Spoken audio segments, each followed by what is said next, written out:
네, 우리 다 찾으셨을 줄로 믿고 우리 두 번 합독하도록 하겠습니다. 두 번. 시작. 그러므로 형제들아, 내가 하나님의 모든 자비하심으로 너희를 권하노니 너희 몸을 하나님이 기뻐하시는 거룩한 산 제사로 드리라. 이는 너희의 드릴 영적 예배이라. 그러므로 형제들아, 내가 하나님의 모든 자비하심으로 너희를 권하노니 너희 몸을 하나님이 기뻐하시는 거룩한 산 제사로 드리라. 이는 너희의 드릴 영적 예배니라. 아멘. 오늘 또 이 말씀 통해서 하나님 우리에게 필요한 것들을 공급해 주시고 또 이 말씀을 통해서 우리의 삶 가운데 하시는 말씀 들을 수 있도록 교육기를 허락해 달라고 이 시간 우리 예수의 한번 기도하겠습니다. 예수여! 하나님 아버지, 오늘 또 이 말씀 통해서 하나님 우리에게 깨닫게 하시는 귀한 은혜가 무엇인지를 우리가 또 깨달을 수 있도록 또 우리가 알 수 있도록 아버지 도와주시옵소서. 성령으로 충만하게 하여 주시고 아버지 붙들어 주시고 역사하여 주시옵소서. 주여 우리 가운데 함께 하시고 도와주시옵소서. 우리에게 정말 또 말씀을 깨달을 수 있도록 영광을 허락하여 주시옵소서. 예수 이름으로 기도했습니다. 아멘.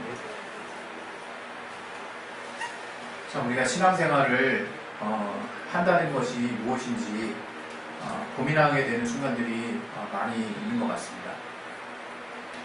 신앙생활을 내가 나름대로 한다고 했는데 나중에 알고 보니까 내가 이렇게 해서는 안 되는 거였구나 이렇게 깨닫게 되는 순간들이 찾아올 때 너무 깊게 우리가 후회할 필요는 없다고 생각합니다. 우리 인간이 완전하지 못한 거로 우리가 또 잘못된 인도를 받을 수도 있고 또 때로는 그 성경을 제대로 우리가 못 볼 때가 분명 있습니다. 하지만 우리가 매 순간 하나님을 사랑하는 마음으로 우리의 마음을 주님 앞에 드리고자 하는 마음으로 우리가 나아가려고 했던 그 중심만큼은 하나님 분명히 인정하고 계시기 때문에 우리가 무언가 잘못된 것을 깨달았을 때 속히 돌이키고 이제 새롭게 알게 된 가치를 따라서 우리가 살면 되지 않을까 싶습니다. 이런 말씀을 이제 드리게 된 이유는 우리 하나님에 대해서 우리가 신앙생활을 할 때 우리가 어떻게 이해하느냐가 너무 중요한데 그동안 우리가 너무나 한편으로는 잘못된 어떤 신앙의 가치관을 가지고 산 것은 아닌가 한번 생각해 봐야 되는 부분이 있어서 또 이렇게 말을 꺼내게 된 것입니다. 오늘 같이 나누고자 하는 내용은 하나님이 거룩하시다라고 하는 부분인데 이거 너무나 우리가 잘 또 나름대로 들었고 또 알고 있다라고 생각을 할 거예요. 그래서 하나님이 거룩하시다 할 때는 우리가 먼저 알아야 되는 것은 하나님이 구별되신 분이라는 거예요. 우리 인간과 또 그분이 지으신 모든 피조물과 또 모든 만물과 명확하게 근본적으로 구별되신 분이라고 하는 데서 우리는 이제 신앙을 또 찾아볼 수 있을 거라고 생각하는데요. 그래서 우리가 하나님이 구별되시다 하는 부분을 너무나 여러 가지 방면으로 설명할 수 있고 또 나타낼 수 있습니다. 그러나 제가 오늘 이 시간에 또 같이 또 집중하기 원하는 포인트는 하나님이 분명히 우리와 다른 거룩하심을 가지고 계신 분인데 또 그것은 여러 가지 방면에서 우리가 표현할 수 있지만 특별히 어떤 거룩한 삶과 관련해서 우리 인간과 거룩한 삶과 관련해서 여러분들에게 함께 나누고 싶은 것입니다. 하나님이 많은 피조물들을 지으셨죠. 그리고 천지를 창조하시고 또 우리 눈에 보이는 많은 만물 가운데 우리를 놓으셨어요.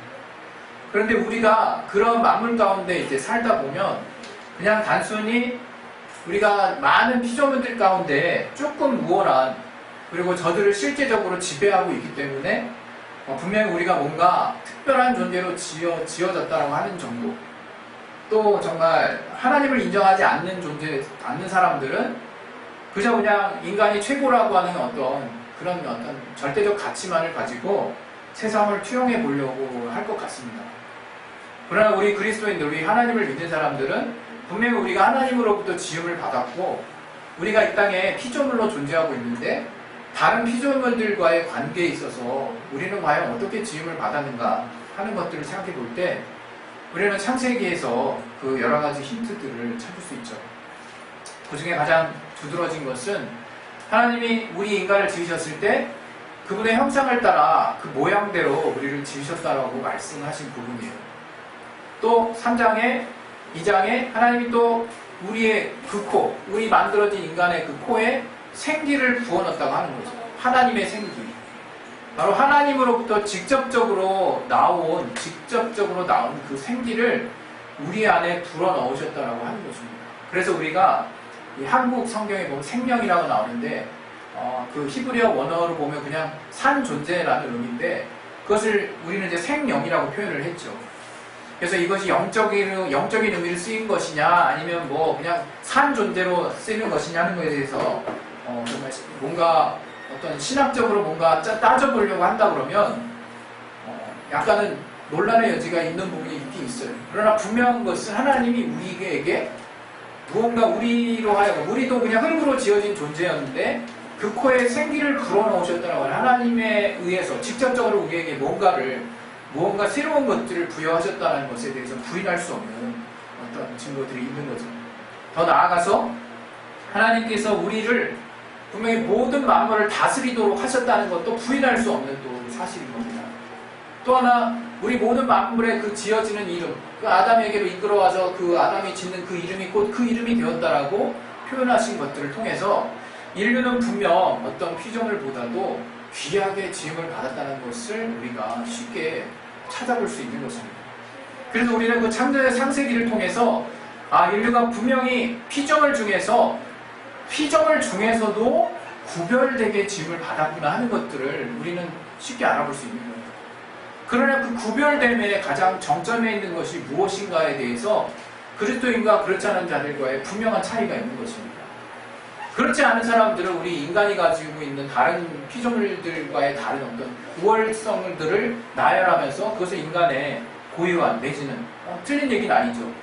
인간의 어떤 우월적인 어떤 구별되는 특성으로 보고 있지만 우리 그리스도인들에게 있어서 바로 다른 모든 피조물들과 구별된 가장 뚜렷한 증거는 바로 하나님의 형상을 따라 그 모양대로 지음받았다라고 하는 것, 또 그 코에 생기를 불어넣으셔서 우리가 생명이 되게 하셨다라고 하는 것이 어떻게 보면 가장 구별된 특징이라고 볼 수 있습니다. 그래서 우리 인간은 그것이 어떤 말을 의미하느냐, 바로 인간은 하나님의 거룩함을 따라서 살 수 있는 존재가 됐다는 거예요. 하나님처럼 되었다라는 의미가 아니라, 하나님과 같은 신적 능력이 부여됐다는 의미가 아니라 하나님의 성품과 그분의 뜻을 따라 살 수 있는, 그렇게 따라서 살 수 있는 능력이 있는 존재로 이제 지음을 받았다고 하는 겁니다. 그래서 마태복음 4장에서도 예수께서 말씀하신 것처럼 사람이 떡으로만 살 것이 아니오라고 말씀하신 그 내용이 바로 우리를 영적으로 지으셨고 하나님의 모든 말씀으로 비로소 제대로 살 수 있다는 것을 예수님이 우리에게 강력하게 또 설교하신 것입니다. 그래서 우리는 하나님이 거룩하신 분이다 할 때, 하나님 구별되신 분이다 할 때 우리는 이어서 생각해야 되는 부분이, 우리를 또한 하나님이 피조물 가운데서도 구별되게 주셨다는 것들을 생각하셔야 돼요. 그거는 뭔가 우월감만을 표시하는 것이 아닙니다. 우리 어떻게 보면 어떤 세태 신학자들의 입장에서는 우리 인간도 그저 하나님이 이 땅 가운데 조화롭게 살도록 하신 한 피조된 존재에 불과하다라고 하는 그런 쪽을 좀 많이 강조하는 면이 있지만, 우리 그런 정도까지는 아니라도 우리가 분명히 귀하게 지음을 받았을진데 우리는 저들에게서 우월감을 드러내는 존재로서 우리를 구별하는 것이 아니라 바로 하나님의 거룩한 말씀의 삶, 하나님이 기뻐하시는 뜻, 또 하나님이 원하시는 삶의 모양을 우리는 따라갈 수 있는 존재로 지음받았다는 거예요. 그게 우리가 참 구별된 존재라고 하는 거예요. 그러나 그렇게 우리가 하나님의 영광스러운 삶을 우리가 닮아가고 그분의 삶을 따라 산다는 것 자체가 얼마나 피조된 존재로서 영광스러운 삶인지를 성령을 통해서만 우리는 알 수 있게 되는 겁니다. 그런데 그러한 삶을 하나님의 첫 인류된 그 아담과 하와가 마귀의 유혹에 빠져서 게임에 넘어가서 이제 어떤 세상에서 주는 여러 가지의 유혹들에 넘어가게 됐어요. 그래서 육신의 정욕이, 안목의 정욕이니, 이생의 자랑이, 이런 것들을 통해서 그 마귀가 유혹했던 그 선악과를 다르게 보게 만들어서 하나님이 거짓말하는 분으로 이렇게 바꿔버렸잖아요, 마귀가. 그래서 결국 인류는 그런 말미암은 죄의 어떤 영향을 받게 됐습니다. 이제 인류의 눈에는 이 세상에 보이는 이 육적인 세상에서의 영광만 보이는 존재가 된 것 같아요. 그러나 예수께서 우리에게 하신 일들이라고 하는 것은 우리도 아는 바와 같이 바로 영광스러운 삶이 있다는 것을 다시금 회복시켜 주신 거예요. 우리로 하여금 죄의 문제를 영원히 해결해 주시고 이제 우리의 눈을 다시금 떠서 마치 사울의 눈에서 비늘 같은 것이 벗겨진 것처럼 우리가 다시 새롭게 된 눈으로 하나님이 우리에게 부여하신 삶과 우리의 피조세계들을 다시금 새롭게 볼 수 있는 눈이 생긴 거예요. 그래서 우리가 신앙생활을 할 때 정말 무엇이 정말 신앙생활인가를 잘 생각하고 우리가 신앙생활을 해야 되는 겁니다. 우리가 어떻게 보면 이것은 또 조심스러워도 말이 될 수도 있을 것 같아요.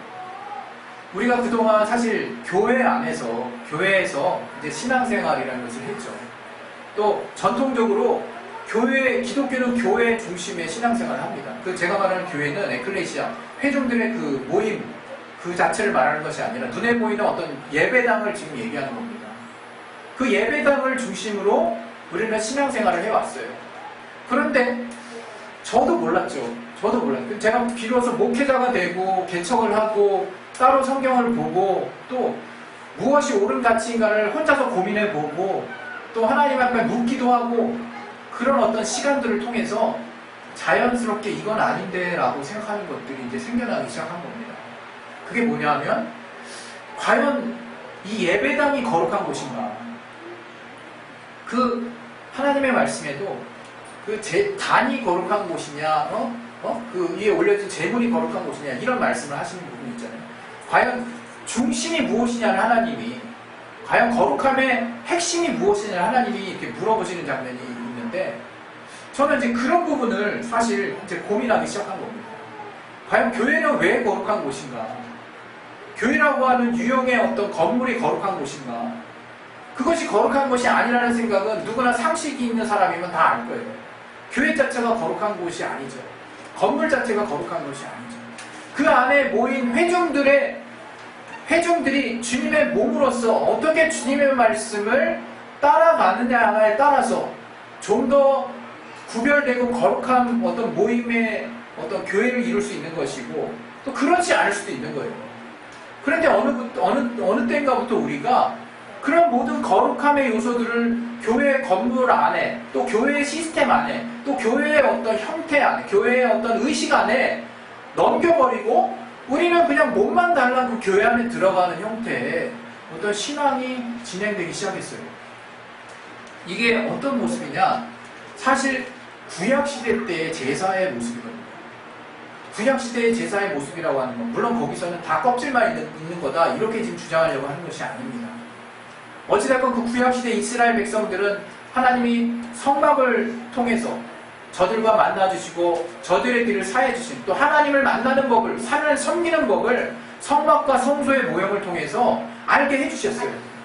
이스라엘은 잘은 모르지만 자기들의 어떤 죄의 문제를 해결하기 위해서 짐승을 가지고 그를 죽여서 그의 각을 떠서 피를 다 쏟게 하고 거기에 있는 기름은 다 또 내다버리고 그 가죽이나 살들은 또 정말 다 불 위에 태워가지고 완전하게 어떤 번제로 드림으로 자신의 죄가 사해진다는 것. 또 그런 어떤 피를 제사장이 또 들고 가가지고 죄를 사하게 하는 것.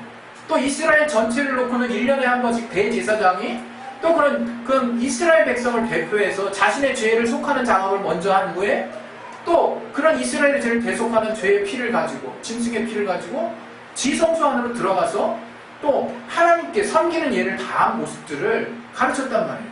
하나님이 모세를 통해서 이스라엘 백성입니다. 그러니까 이스라엘 백성은 그 어찌됐건 하나님을 만나기 위해서는 제사를 해야 되고 그 제사 안에서 이루어지는 일은 죄를 사하는 일, 그 안에서는 유한한 제사장과 또 계속해서 드려지는 짐승의 피가 필요했죠. 그러나 우리도 아는 바와 같이 그런 제사를 향한 하나님을 만나기 위한 그 제사의 여정이 예수를 통해서 완전하게 다 개혁이 됐다는 것을 우리는 성경을 통해서 히브리서 6장 이후부터 쭉 나오는 구절을 통해서 알게 됐죠. 이제 예수님이 영원한 대제사장이 되시고 예수님이 죄가 없는 완전한 속죄의 제물이 되시고 이제 우리와 하나님 사이를 완전히 가로막은 담을 허물어 버리신 정말 중재자가 되신 분인 것을 우리가 이제 알게 됐죠.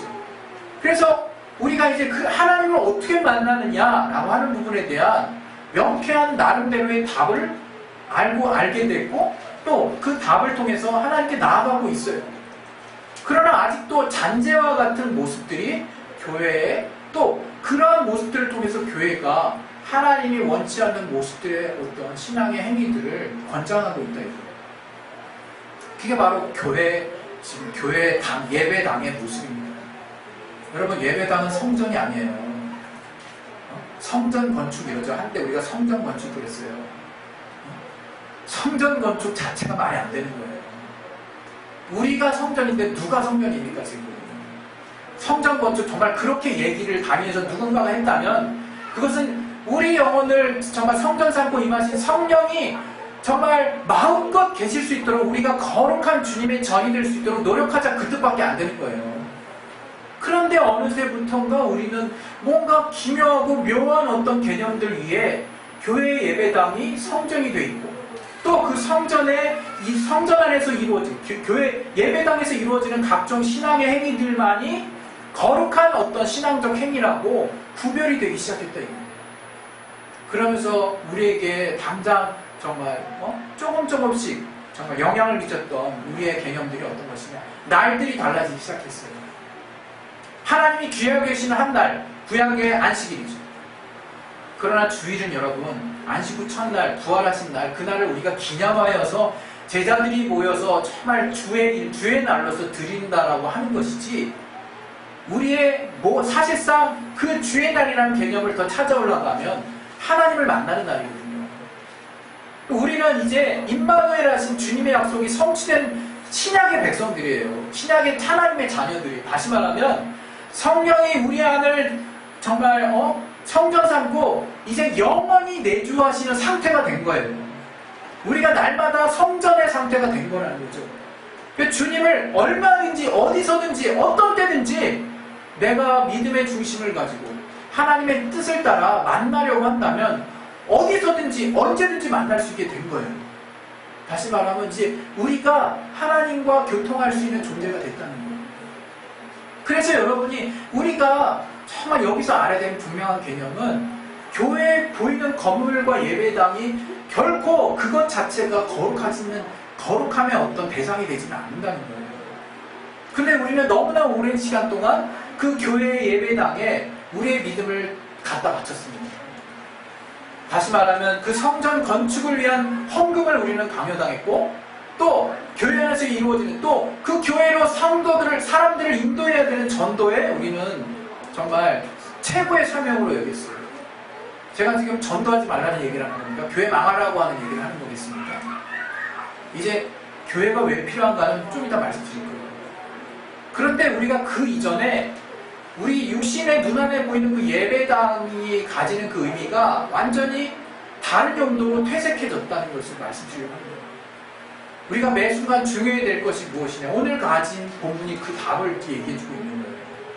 오늘 로마서 12장 1절 바울이 얘기하는 거죠. 이게 감옥에서 쓰여진 글이라고 알려져 있는데, 그러므로 형제들아, 내가 하나님의 모든 자비하심으로, 여기서 모든 자비하심 할 때 자비하다라고 하는 그 표현을 하는, 이거 제가 잘 모르지만 오이크티르모스 오이크티르모스래요. 오이크티르모스. 왜 이런 말씀 썼나? 이게 복수형이에요. 복수형. 다시 말하면 자비하다라는 것의 복수형인데, 그래서 한국말로도 모든 자비하심 이렇게 표현하는 거예요. 그러니까 자비하심을 통째로 나열하는 것을, 자비하심들을, 하나님의 자비하심들을 강조하고 싶어서 모든 자비하심으로 너희를 권한다, 이렇게 지금 바울이 표현하거든요. 다시 말하면 이것은 우리는 하나님이 우리를 긍휼히 여기시고 그분의 자비하심을 따라서 우리에게 역사한 많은 사건들을 알고 있어요. 나라의 역사하신 거, 이스라엘을 통해서 그 역사를 통해서 우리가 알 수 있는 하나님의 자비하심, 더 나아가서는 우리 개개인의 삶을 통해서 하나님이 어떻게 우리를 자비하심으로 인도하셨는지를 잘 알고 있죠. 그러나 그 정점에 있는 사건은 바로 예수 보혈의 공로입니다. 바로 예수 보혈의 공로를 통해서 그 모든 자비하심을 하나님이 하나로 엮을 수 있는 거예요.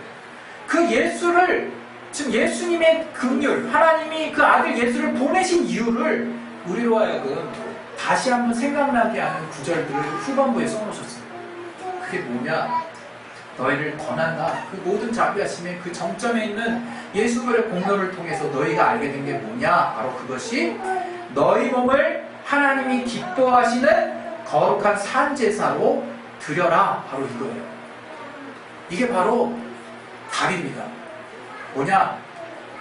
너희 몸이라고 하는 건 단지 육체만 말하는 것으로는 좀 무리가 있습니다. 이 문맥상에 이 너희 몸이라고 하는 것은 우리의 전 인격적인 전 생애를 말한다고 보는 것이 무리가 없다고 보여져요. 다시 말하면 우리의 전생에 있는 너희의 어떤 삶 전체를 하나님이 기뻐하시는 거룩한 산제사. 기뻐하신다고 하는 것은 뜻이 있다는 거겠죠. 하나님이 뭔가 기뻐하셔. 그거는 그렇게 행할 때 기뻐하신다는 의미죠. 하나님이 기뻐하시는 방향대로, 하나님이 기뻐하시는 뜻대로 산제사로 드려라. 이 산제사는 과거에도 몇 번 제가 설교 때 말씀드렸습니다. 원래 제사랑 산이라는 말이 두 개가 합쳐지기 참 애매한 용어라고 그랬어요. 제사 자체는 죽는 건데 어떻게 제사를 산제사로 드리지? 여기서 한 번 더 강조가 되는 것입니다. 너희 몸을, 우리의 생애를 산제사, 우리의 삶을 통해서 날마다 정말 하나님께 드려지는 제사를 드리라는 거예요. 산제사가 뭐가 있겠습니까? 우리의 생애밖에 더 있겠습니까? 우리의 생애를 하나님 앞에 드리라는 거예요. 어떻게? 하나님이 기뻐하시는 뜻을 따라. 이것이 너희의 드릴 영적 예배다. 여기 영적 예배라고 얘기했는데 여기 영적 예배는 푸뉴마 뭐 이런 계통이 쓰이지 않았어요. 보통 영적 할 때 푸뉴마톤이니 뭐 푸뉴마 계통의 글들이 헬라어가 쓰이는데 여기는 로기온의 계통의 글이 쓰였어요. 로기톤이라고 쓰였습니다. 다시 말로 논리적인이라는 의미죠. 합리적이라는 얘기예요. 영어 제가 잘 모르지만 rational 또는 reasonable 이런 뜻이래요. 합당하고 이유가 있고 논리적이고 합리적인 예배가 바로 그거다 이렇게 얘기합니다. 이 당시 이방인들이 많고 로마의 대상들이 많았죠. 로마인들. 저들이 이 어떤 좀 우상에 많이 빠져 있었고 뭔가 좀 부당한 어떤 뭔가 예배를 바라보는 온전치 못한 시각들이 분명히 있었어요. 그들에게 하나님이 하나님이 바울을 통해서 정확한 얘기를 합니다. 예배가 너희들이 말하는 예배가 뭐냐? 단지 어떤 특정한 틀을 따라서 어느 장소에 딱 안에 들어가서 뭔가 절차를 따라서 우리 지금 교회 예배 주보에 절차가 있죠. 회개하는 시간이 있어요. 이거 제가 어쨌든 이 기획을 할 때 구약의 제사, 성막의 제사의 뭐를 따라서 보통 주보가 다 그래요. 회개하는 절차가 있고 마치 또 여기 그 안에 물두멍이 들어가는 절차가 있고 뭐 지성소에 들어 이런 어떤 나름대로의 순서를 따라서 그냥 이렇게 복음적으로 이렇게 뿌려놓은 거예요. 그래서 이게 바로 신약의 예배구나 이렇게 우리가 착각하면 안 된다는 거예요. 이것도 예배지만 예배의 본질은 어디서든 어느 때든지 드릴 수 있게 됐다는 게 본질인 거예요.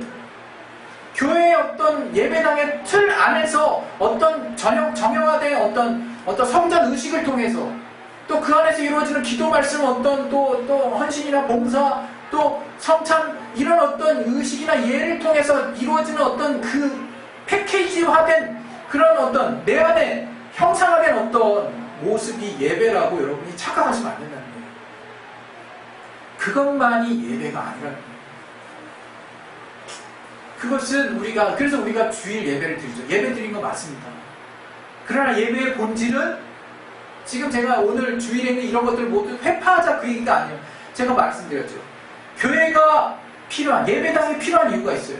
주님은 우리 혼자를 그냥 교회라고 얘기하시지 않았어요. 우리 혼자를 온전한 신앙이라고도 얘기하시지 않았어요.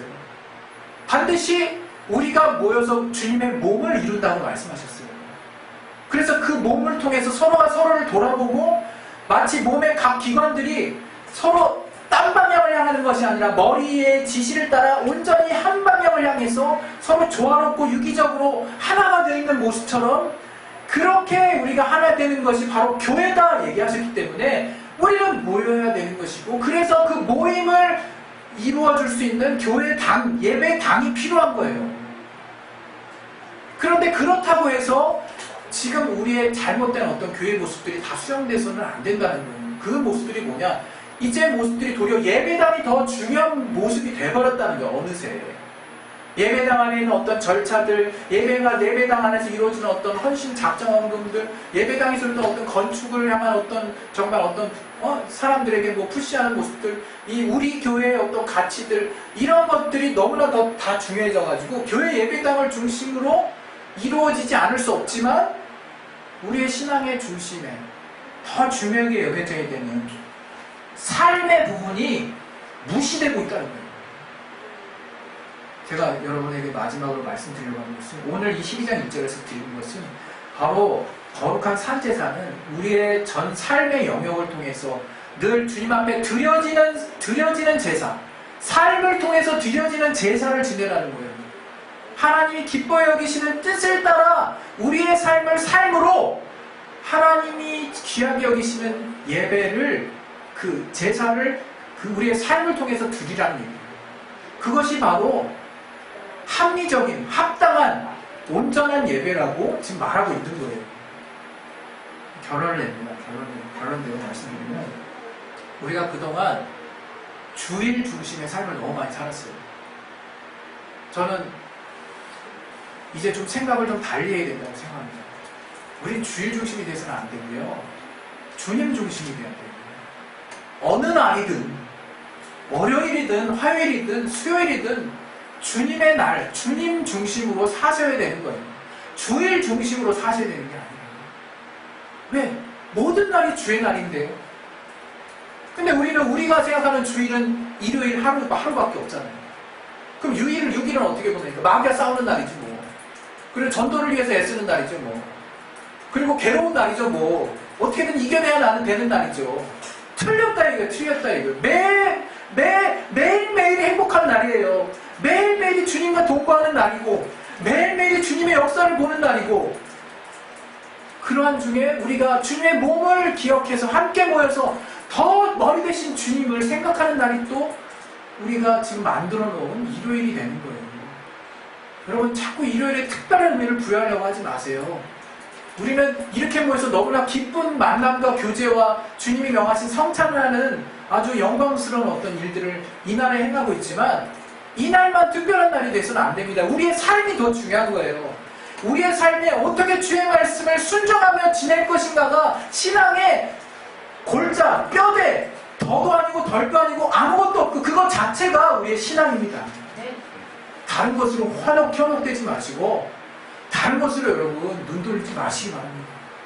이번 수련의 주제도 삶과 교회예요.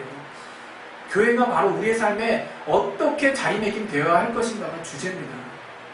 여러분 이 시간에 우리 기도하실 때 하나님이 기뻐 여기시는 거룩한 산제사, 삶을 통해서 우리의 생애를 통해서 드려지는 제사, 이것이 바로 우리가 그토록 알고 싶어 했던 바로 주님을 향한 합리적, 합당한 예배라고 하는 것을 기억하시기 바랍니다. 우리 시간에 예수 한번 하시고 기도하실 때 정말 하나님이 단 한순간도 우리를 긍휼히 여기시지 않은 순간이 없어요. 우리의 삶이 정말 아무리 개똥 같아도 그 삶의 다양한 모습 가운데 하나님의 말씀을 순종하려고 하는 우리의 삶이 너무나 귀하다는 것을 매 순간 하나님이 알게 하셨을 것입니다.